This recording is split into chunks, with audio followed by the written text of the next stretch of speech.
Devin, and thank you for tuning to my channel, David's Mastermind. So what we're going to get in here today, we're going to get into how the Tennessee Titans became the Tennessee Titans. We're also going to get into non-conference games and what y'all think, what are the best games for the from SEC, let's say, versus the ACC, and then I'm going to get into my football game. So first of all, I just want to tell y'all about how the Tennessee Titans became the Tennessee Titans. So once upon a time, there was a team called the Tennessee Titans. They were established in 1959. In 1960, they were called the Tennessee Titans from 1960 to 1996, which was 36 years. Then for 2 years, they became the Tennessee Oilers, but then in 1999, they had changed their team to the Tennessee Titans because the Houston Oilers were already called that, so they couldn't, basically what they couldn't do, they couldn't like steal their name and all that stuff. So the Tennessee Titans have been an average team, as I look at it, over the past 62 years, because the Titans back in 1999, they had a crazy playoff run, and the wild card round they had played the Buffalo Bills, and that game is known as the Music City Miracle. They won 21-16. Then the next game they played, who was it? I know they had played the Jaguars in the AFC Championship, and they demolished them too. They beat them 61-15. And then in the next game, which was the Super Bowl, they lose to the Los Angeles Rams 23-16. That game was known as the 1 yard play short because what happened was they had threw like a 40-yard pass or something, and they almost had the touchdown. But if that guy didn't get tackled 1 yard short, they would have possibly won that game. But basically, they did not. And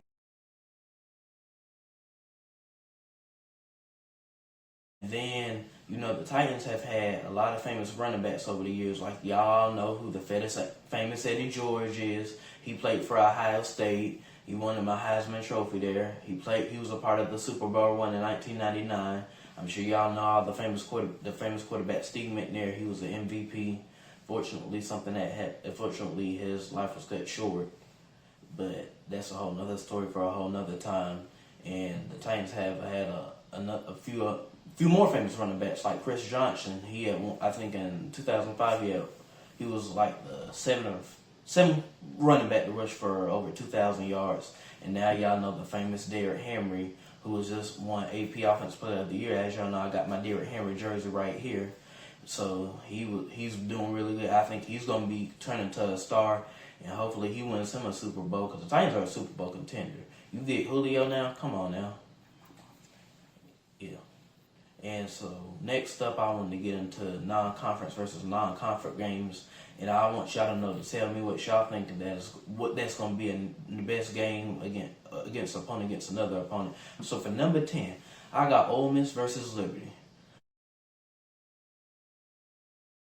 As I look at this is a pretty good game because Liberty has one of the best running backs whose name is Malik Willis. He was at Auburn, but they never gave him no playing time, so he went to Liberty, transferred there.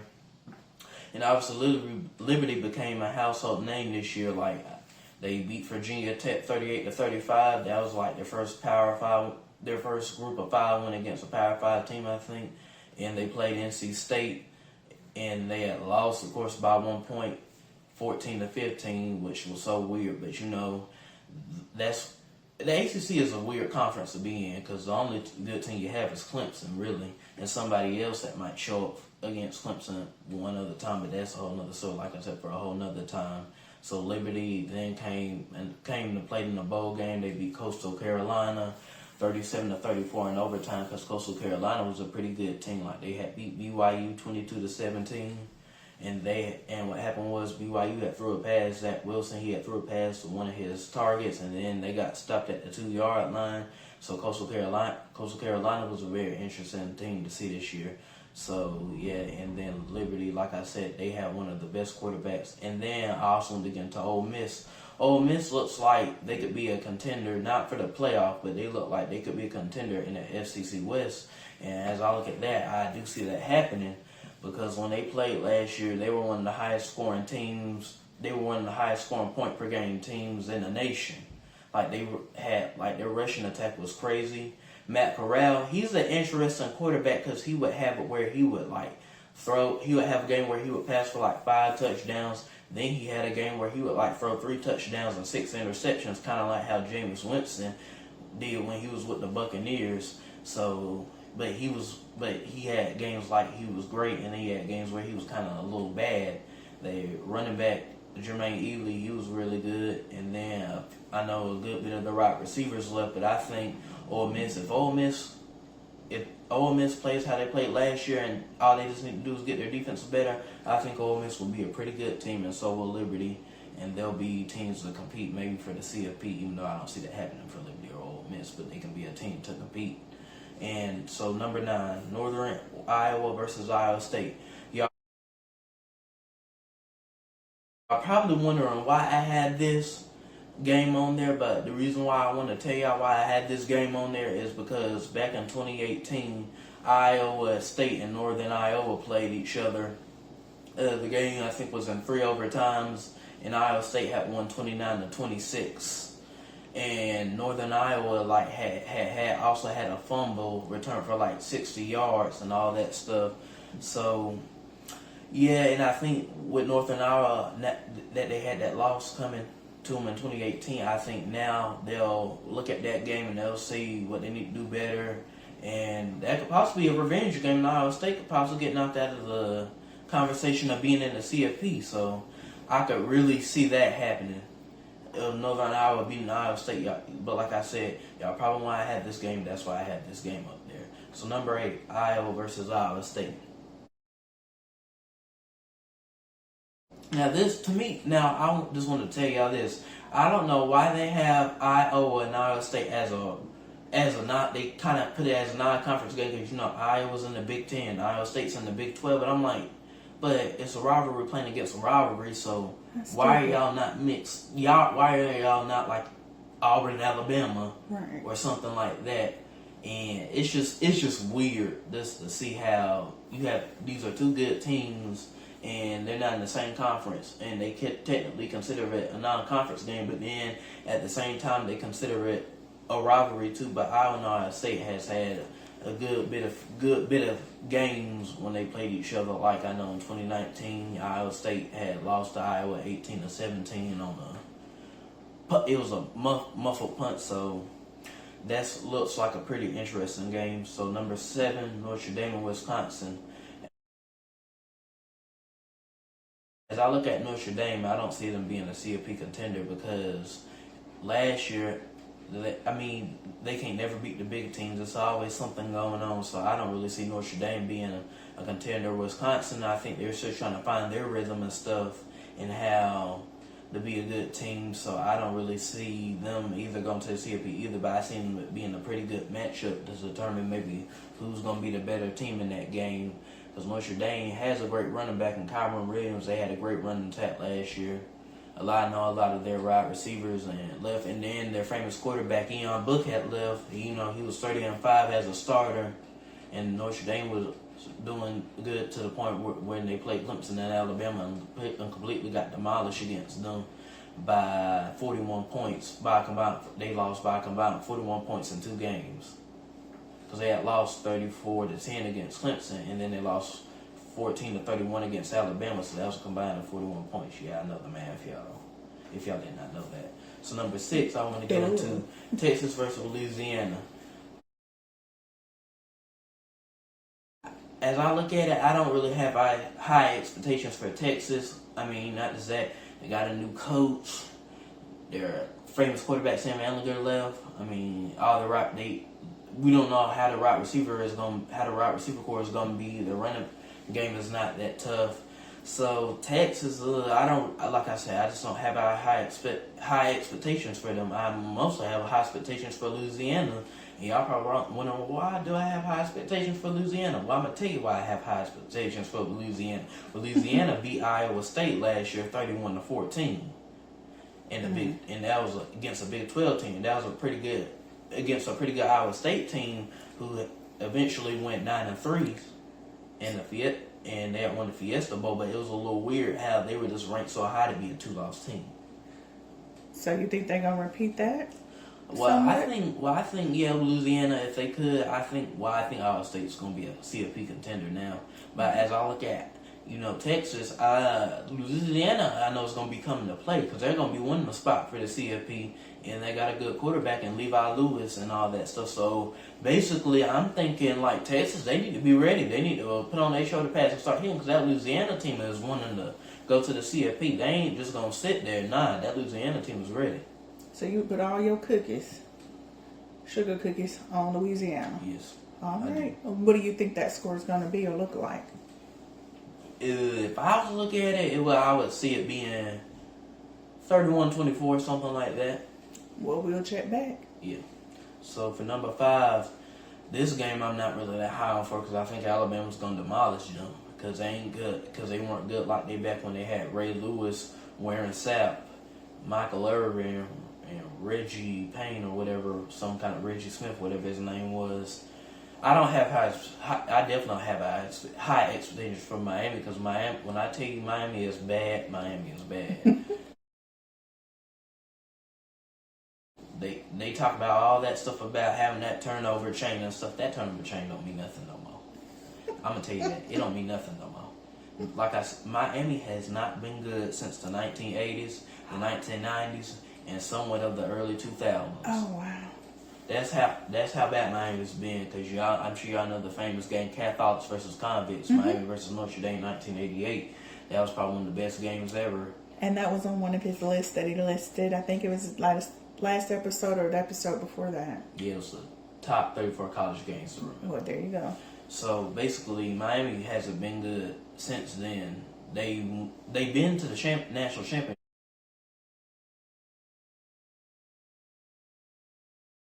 Like I know back in 1988, they had played Penn State in the Fiesta Bowl, Sunkiss Fiesta Bowl, because now it's called the PlayStation Fiesta Bowl, but back then it was called the Sunkiss Fiesta Bowl, and they had lost 14-10. And then I think they played Miami and Oklahoma played next year in the national championship, or Miami and Oklahoma had played in the regular season game. Miami was beating everybody. Then one year I think they played Texas. They had whooped Texas 33-3 because that was one of the crazy games because Texas looked like they were ready, but Texas wasn't ready for it. And then in 2001, I know they played the Nebraska Cornhuskers, who used to be a really good team, and they had whooped them 37-14. But Miami's not been that kind of team, and I don't think they will be. It might take a good few years, but I think as I look at it, Alabama's Alabama, Miami's Miami. True. Alabama's going to dominate you. True. In pretty different ways, like they dominated Clemson over the years, and Georgia, and this team's like beating Ole Miss 66-3 1 year. I mean, I don't see nothing really happening for Miami. I see Miami getting whooped. Yes, I like De'Aaron King, and yes, he's a good quarterback coming out of Houston, but I don't see him beating Alabama. I don't even see the game being close. I see it being like a 13-35 kind of game. So number 4, Cincinnati versus Indiana. Cincinnati, Indiana. Sorry about that, y'all. Cincinnati, Indiana is a really good matchup because Indiana gets their quarterback Michael Penix Jr. back, who had a great season before he had torn his ACL in the Maryland game or whatever. So I think him, and then you have him Ty Fryfogle. That's a hard name to pronounce. His name is Ty Fryfogle. Yeah. He was a wide receiver. I know his dad played for Ole Miss, and that was crazy because Ole Miss and Indiana played each other in the Outback Bowl, and of course Ole Miss beat Indiana 26-20.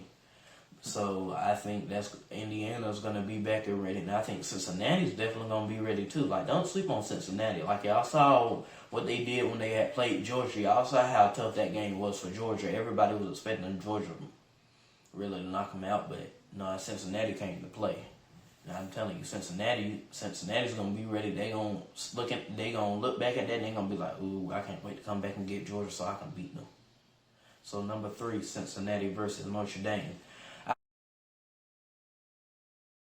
I think if Cincinnati wins this game against Notre Dame, I think that would be a pretty good deal for Cincinnati to secure maybe possibly a playoff spot.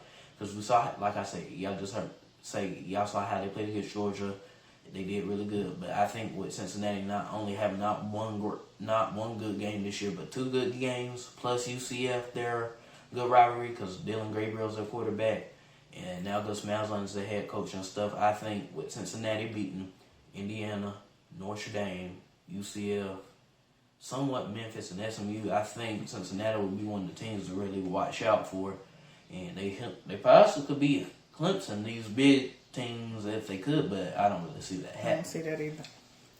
So number 2, Ohio State versus Oregon. Ohio State and Oregon it's never been great for Oregon. Because let me tell you, Ohio State leads the series 9-0 against Oregon. In 2009, they played in the Rose Bowl. Oregon lost 26-17.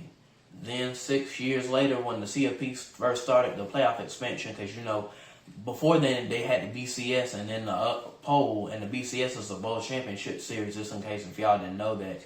And that was there for 15 years because what happened was, you were having split champions, like you were having LSU and USC instead of having this LSU. You just had both teams. You had 2 teams being champions, and that wasn't fair. Mm-hmm. So that's how they came with the CFP, which was the college football playoff, and they're talking about potentially in the next few years expanding it to 12 teams, which is stupid to me, but whatever. That's it. Yeah, but I feel like if Cincinnati can beat Notre Dame, they gotta get in. And Ohio State versus Oregon. So in 2015, Ohio State and Oregon played. Marcus Mariota passed for 333 yards, and I think Ohio and Ezekiel Elliott averaged for like over 260 yards and 4 touchdowns. And Ohio State mollywopped Oregon 42-20. Mollywopped? Yeah, that's what they call it. That's what Coach Nate, one of my coaches, used to say. He said you got mollywopped. Mollywopped. So that's where I got that from. But either way, yeah, that's what happened.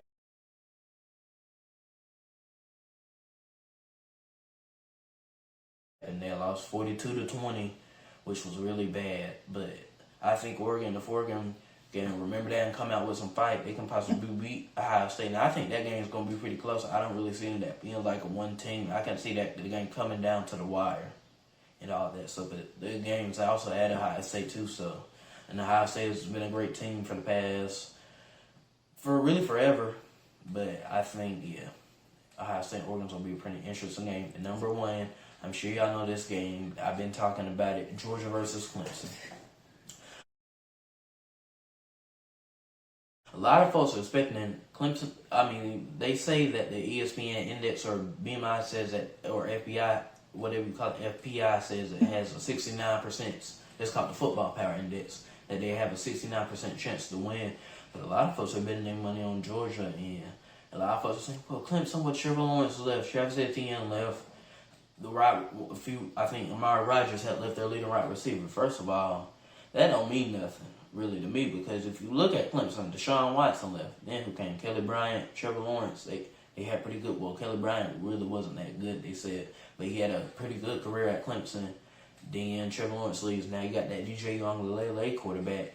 That's his name, who had passed for 439 yards and 2 touchdowns on 1 rushing touchdown against the Notre Dame team at a hostile environment. And then the other game, he passed for 368 yards and like 2-3 touchdowns or something. But that's a lie I'm getting into, y'all. Yeah. But either way, Georgia better get ready for Clemson. They better put their big boy pants on and they better hit them, because Clemson's gonna be ready. And that probably is gonna be a close game. But I really see Clemson beating Georgia. Is all I got to say, and all that stuff. So my man.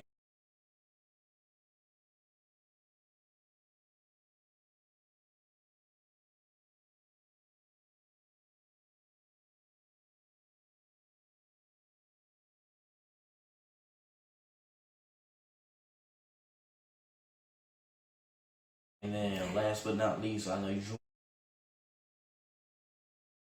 wanted to get onto my football game on Thursday. Yes, hopefully you all can hear me. So, he had his first season game last week, last Thursday. He's getting ready for one this week. How would you say your team, or we know how y'all did. So what would you do or change or do differently from that loss? Well, basically, I think defensively we did okay.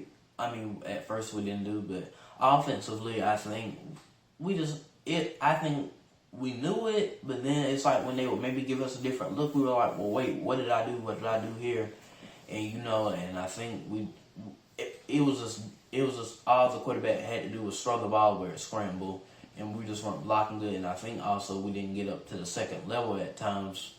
But football has always kind of been weird. How they say how you have 5 men on the line of scrimmage, but then let's say you have linebackers back there, like 2-3 linebackers, and then you're having like four defensive linemen. So it's kind of it's a little weird how it's always kind of been like that. Cause I'm like, well, what about these dudes? Cause they'll say, well, you don't block this guy that the guard will like pull out and get that man. But then I'm like, well, what if the guard is, let's say somebody's lined up where the guard is, and then he's blocking him. So then it's almost kind of like you kind of know what to do, but then you don't know. You're not sure. It's a little hard because I'm just like, well, what do I do? Like, do I block this man if this man gets into my gap, or do I have to pull out like you told me and block that other dude? But either way, like I said, I don't know, but how that's possible, basically. But yeah. And do you think, of course, it had a lot to do with also too just being y'all's first game and your first high school game, not the scrimmage, but your first season game, all the nervous jitters, for your JV team. Do you think that had something to do with it as well, on top of being somewhat confused as to the plays? I mean, yeah, that's probably that played a huge factor into it. And then, we were undersized kind of too. Because at first when I looked at them walking down all the way down there, I'm like, oh, them dudes small. But then I was like, well, dang, I didn't know until I really saw them. And I'm like, dang, that's a big boy. He like bigger than me. So they had you on kickoff team? Kickoff team, somewhat first, they put me on defense, but then I was subbing coming back out, and then they put me on PAT. PAT, okay. Point after touchdown. Right, so you were on 3 different things somewhat from time to time. So, I mean, that's good because you got a lot of experience, and whatnot, and hopefully, I already had a lot of experience of losing y'all. But hopefully y'all will get better. It takes time, like I've told you, as far as with teams gelling, and getting in sync with one another plays a big factor in a lot of that stuff. And then just, your first high school game, or the first high school game, of your football career in high school, has a lot. But I mean, you got a good bit of playing time out there. You know what you need to do differently or try to do better on. And like your Uncle Mark told you previously, just keep encouraging, your teammates as well as yourself, even when you're down. Still keep trying to encourage everyone on the side when you're on the side. Help your team no matter what, whether you don't score anything at all or the score is 6-24, yeah. Which was what it was. I mean, for the longest y'all didn't have any points, and you did finally get something right towards the end. So you just always go back, look at it. It's a learning, curve y'all got to come up to. Even though you played it, it's just totally different. More so when you're in high school, as you can see, and a lot of stuff factors into all of that. And hopefully your team will get more confident. Yeah, because I don't want to go 0-7. Well, you I try. want to go 6-1. No, you don't. But hopefully that won't happen. But you just still keep pushing yourself to do better than what you did the last game, regardless of what that score is. But always do what you need to do. And like I tell you, sometimes if you do a little bit more, if you had the opportunity to do so, show it. Yeah, and I think momentum plays a lot in football. Like, let's say the other team's already up or they already got this much, and then you look at it, you're like, we're probably not gonna come back. It's kind of hard, and especially if your team is not really doing good, it plays a factor. I feel like into everybody. And everybody's kind of like, well, what? Or they just don't feel, or they do want to play. It's just that they don't. It's just that it's right. The morale goes down when you see that. But that's why I say y'all have to be on the sidelines. Still, nonetheless, trying to pep each other up just to do the best you can, regardless. Still finish out strong, even if you're going to lose. And let me tell you something, just keep pushing yourself, because once you decide that and that settles into your mind like that, you're not going to play your best. Yeah. But that's why I say you make sure you keep, like your uncle said, keep encouraging your teammates regardless. And what I always tell you, it's somebody always out there looking at you. Whether your team is winning or not, there is somebody looking at you. And whatnot. So was there anything else you want to give some shout outs or any birthday announcements to or anything like that? I do want to get a shout out to my Uncle Albert and my brother Duke. It's their birthday today. One turned 40, another one turned 13. Yes, he's experiencing being a teenager now, so it's good that he's in a teenager family now. So yeah, I want to get a shout out to them, and then I want to get a shout out to everybody who supports me. I want to get a shout out to people who like and want to comment, subscribe my video, or wants to look at my video and all that stuff. And I definitely want to get a shout out to you and everything, because you're my mom and all that stuff. So yeah, that was basically it. But yeah, and my coaches and all that stuff. And you want to shout out anyone else at your school? Yes, and all my friends. So. And your coaches and your teammates. Yes, coaches and teammates, definitely. That's right. Always, no matter what, always give them, credit where credit is due, regardless, because it's not easy these days, and whatnot. And also, let's shout out. We're going to shout out to his great aunt, but my aunt, who is in Mexico, and she'll be back soon. But we hope she feels better, and we'll hopefully see her this coming weekend, and safe travels. But we want to shout out to our aunt, Pat. Yvonne House. So we will see you all, and I think that's pretty much it. And the book that fell on the floor was a Tony Dungy book that Devin has read a little bit. If you have it before, check him out. He has quite a story to tell, and the struggles he went through and how football helped him mentally and emotionally. So make sure y'all check him out. It's called Quiet Strength. And he was the head coach, or is he still the head coach for? No, he's a commentator now, but he was the head coach for the Colts. For the Colts. There you go. All right. Well, thank you all for checking out Devin's Mastermind, a.k.a. Big Country. Y'all have a good night. Good night, y'all.